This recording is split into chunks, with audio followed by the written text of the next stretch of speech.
প্রিয় দর্শক, আজকের আমাদের এই ভিডিওটির মূল বিষয় বর্ধমানের মহারাজা তেজচাঁদ বাহাদুর এবং তার পুত্র প্রতাপচাঁদ বাহাদুরকে নিয়ে। বিষয়টি আমরা সংক্ষেপে বলবো, কারণ একটি রাজপরিবারের বিষয়, অনেক জটিল অনেক বিষয় রয়েছে, সেখানে আমাদের সংক্ষেপে সঠিক বিষয়টি আলোচনা করতে হবে। তেজচাঁদ বাহাদুরের 8টি বিয়ে ছিল, মানে তিনি 8টি বিয়ে করেছিলেন, তার 8টি বউ ছিল। তার মধ্যে আমাদের 3জন রানীর কথাই মূলত এই ভিডিওতে উঠে আসবে। একজন হলেন মহারানী নানকি কুমারী, যিনি এই প্রতাপচাঁদের মা। আরেকজন কমল কুমারী, আরেকজন বসন্ত কুমারী।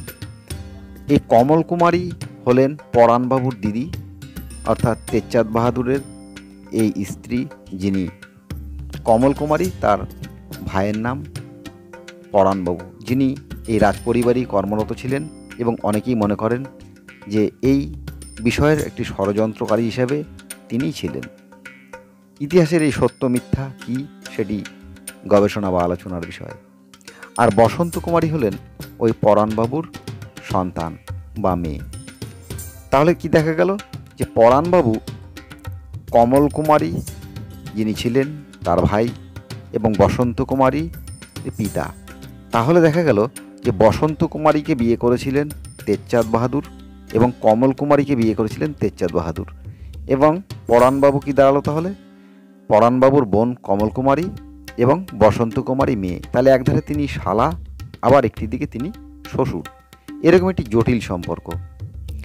তো রাজপরিবারে যে বিষয়টি নিয়ে আমরা আলোচনা করব সেটি হলো, হঠাৎ করে একদিন প্রতাপচাঁদ অসুস্থ হয়ে পড়ল এবং অসুস্থতা এতটাই দ্রুত বৃদ্ধি পেল যে তাকে গঙ্গাবাসে নিয়ে যেতে হলো।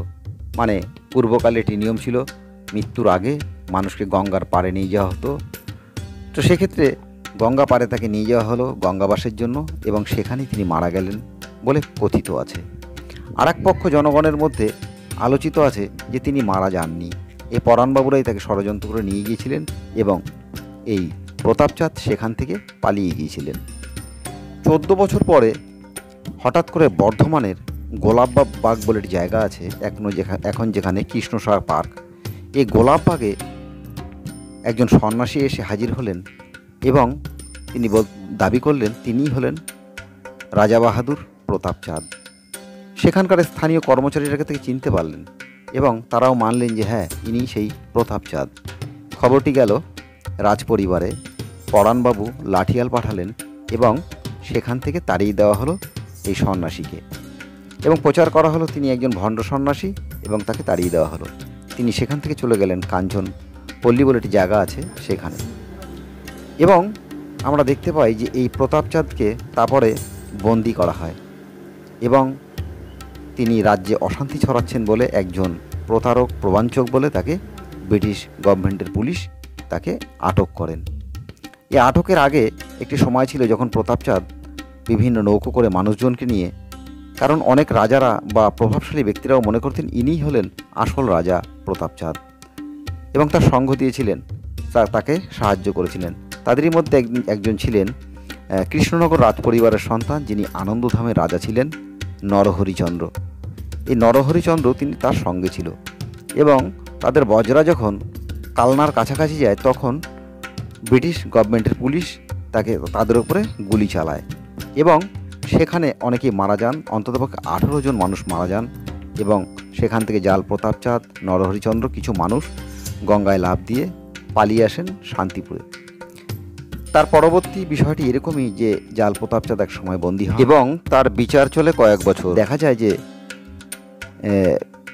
দ্বারকানাথ ঠাকুরদের মতো মানুষ পর্যন্ত সাক্ষ্য দান করেন এবং তারা ছিলেন বর্ধমান রাজাদের পক্ষে।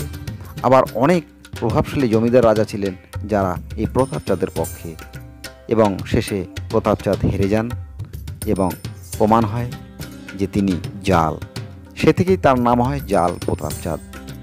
এবং এই প্রতাপচাঁদের নামেই এখনও কালনায় একটি মন্দির আছে যার নাম প্রতাপেশ্বর মন্দির।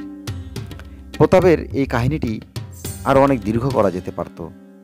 আমরা ভাবছি এই বিষয়টি নিয়ে আরও একটি ভিডিও করব। আপনারা কি বলেন?